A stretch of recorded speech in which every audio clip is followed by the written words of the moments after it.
culture trumps vision every time, in my opinion. So we can have a vision for a bunch of national championships. Guys can have a vision for going to the next level, playing professionally.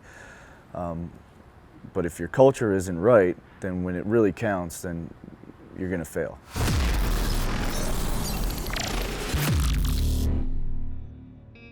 Buying into culture is vital, because if you don't buy into the culture that exists, then you're not a part of the culture, and then therefore you have no culture. And so the players and the coaches together have to establish what that culture is going to look like and what that culture is. And then once the players buy into it, then everybody can move forward with that. And the best programs have the athletes are the ones who guide and grow and develop the culture. And the culture is passed down from the seniors to the juniors to the sophomores to the freshmen. When it always is driven by the coaches, it's just very superficial.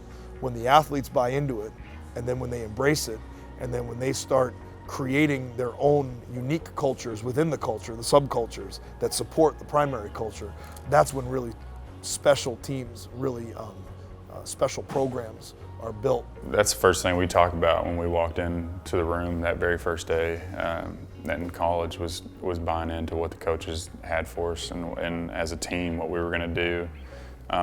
You know, those leaders stepped up, basically told us what our goal was and what we wanted to achieve as a team.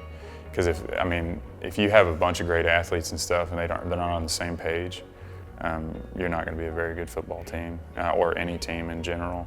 The person lining up beside you doesn't trust you and doesn't count on you because you're not buying in to what the team's trying to accomplish, then it's going to break down somewhere. Culture's huge. I mean, culture is what builds a family.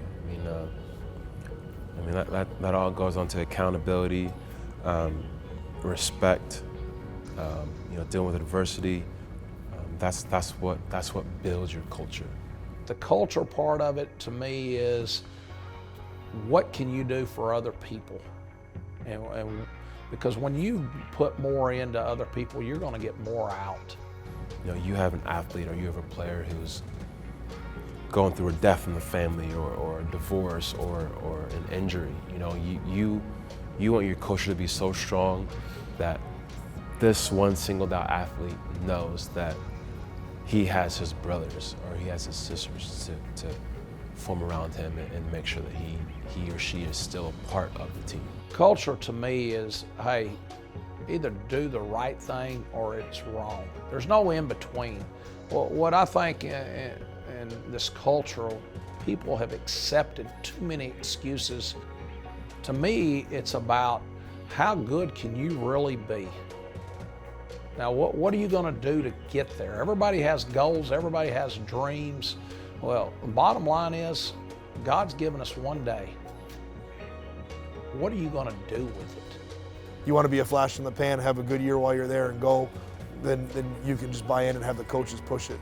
If you want to leave a legacy, buy into it, find your own unique niche in that culture, help drive that, and then pass that down to the people who come in behind you.